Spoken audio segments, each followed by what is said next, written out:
അല്ലാഹുവിനോട് നന്ദിയുണ്ടോ? പടച്ചവനോട് നന്ദിയുണ്ടോ? റബ്ബുൽ ഇസ്സത്തായ തമ്പുരാന്റെ ശിക്ഷകളെ കുറിച്ച് ഇനിയും ചിന്തിക്കാൻ, ദുനിയാവിന്റെ പുറത്ത് വെച്ച് ചിന്തിക്കാൻ നീ തയ്യാറാകുന്നുണ്ടോ? എന്തെല്ലാം ആഭാസങ്ങളാ! മഞ്ഞ കല്യാണവും മൈലാഞ്ചി കല്യാണവും തോന്നിവാസവും പടക്കം പൊട്ടിക്കലും ബാൻഡ് കൊട്ടലും ഇതൊന്നും പറഞ്ഞാൽ തീരൂല. അത് വേറെ വിഷയമാ. എന്റെ വിഷയത്തിലേക്ക് എനിക്ക് കടന്നു പോകാനുണ്ട്. എങ്കിലും പറയാതിരിക്കാൻ, നരകത്തിന് പേടിയില്ലാത്തത് കൊണ്ടല്ലേ അള്ളാഹുവിനെ വെല്ലുവിളിച്ചുകൊണ്ട് ആഭാസമാക്കി കല്യാണമെന്ന നിക്കാഹെന്ന അതിസുന്ദരമായ ഒരവസ്ഥയെ ആഭാസത്തിനോട് അടുപ്പം കാണിച്ചുകൊണ്ട് പൊന്നുമോനെ റോട്ടിൽ വടിത മാർഗതടസ്സം സൃഷ്ടിച്ചുകൊണ്ട് എന്തെല്ലാം പ്രയാസങ്ങളും പ്രതിസന്ധികളുവാ.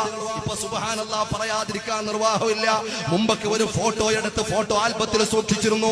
പിന്നെ അത് വീഡിയോ ആയി, അതൊരു CD ആയി, ഇപ്പൊ പിന്നെ അതൊരു സീരിയൽ മോഡലായി. ഇപ്പൊ ഒരു സിനിമ ലോഡ് ചെയ്യുന്നത് പോലെ, ഒരു സിനിമ പോലെയാ അന്നത്തെ കല്യാണത്തിന്റെ ഒരു CD പുറത്തിറങ്ങുന്നത്. ഒരു സിനിമ റിലീസാകുന്നത് പോലെ, ഒരു സിനിമ റിലീസാകുന്നത് പോലെയാ, ഒരു സിനിമ റിലീസാകുന്നത് പോലെയാ. എവിടെയും കൊണ്ടുപോവുകയാ. ഏതെല്ലാമോ കടൽ തീരത്തും കായലിന്റെ തീരത്തും പ്രകൃതി രമണീയമായ സ്ഥലങ്ങളിലും നിന്റെ പൊണ്ടാട്ടിയെ കല്യാണത്തിന് മുമ്പോ ശേഷമോ ഒന്നും നോക്കാതെ കൈപിടിച്ചു കൊണ്ടുപോയി ഏതെങ്കിലും 3-4 ആളുകളെ വീഡിയോ പിടിക്കാനും അവർക്ക് ഹെൽപ്പ് ചെയ്യാനും ആളുകളെ കൊണ്ടുപോയിട്ട് തോന്നിവാസമെല്ലാം കാണിച്ച്, അശ്ലീലതകൾ കാണിച്ച് നീ സ്വകാര്യമായി കാണാനാണോ?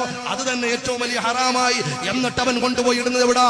കോടിക്കണക്കിന് ആളുകൾ ഓരോ നിമിഷവും കണ്ടു തീർക്കുന്ന സോഷ്യൽ മീഡിയയിൽ കൊണ്ടുപോയി വളരെ ജോറായി എന്റെ കല്യാണം കാണട്ടെ, എന്റെ പെണ്ണിനെ, എന്റെ പൊണ്ടാട്ടിയെ കാണട്ടെ, അവളുടെ മാർദ്ദവമായ ശരീരം കാണട്ടെ, കൊതിക്കുന്നവർ കൊതിക്കട്ടെ, കൊത്താൻ കൊതിക്കുന്നവർ കൊത്തിക്കൊണ്ടുപോട്ടെ. നാണമുണ്ടോ?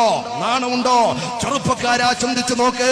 കല്യാണത്തിന്റെ അന്നത്തെ ഫോട്ടോ തന്നെ, നീയും നിന്റെ ഭാര്യയുമായി നിൽക്കുന്ന ഫോട്ടോ തന്നെ ഫേസ്ബുക്കിൽ നിന്റെ പേജിലേക്ക് നീ ലോഡ് ചെയ്യുകയാ. അല്ലാഹു നിന്നെ വെറുതെ വിടുവോ? പിന്നെ എങ്ങനെയാ കുടുംബത്തിൽ ഒരു സന്തോഷം ഉണ്ടാവുക? പിന്നെ എങ്ങനെയാ റഹ്മത്തിന്റെ മലക്ക് നിന്നെ ആശീർവദിക്കുക?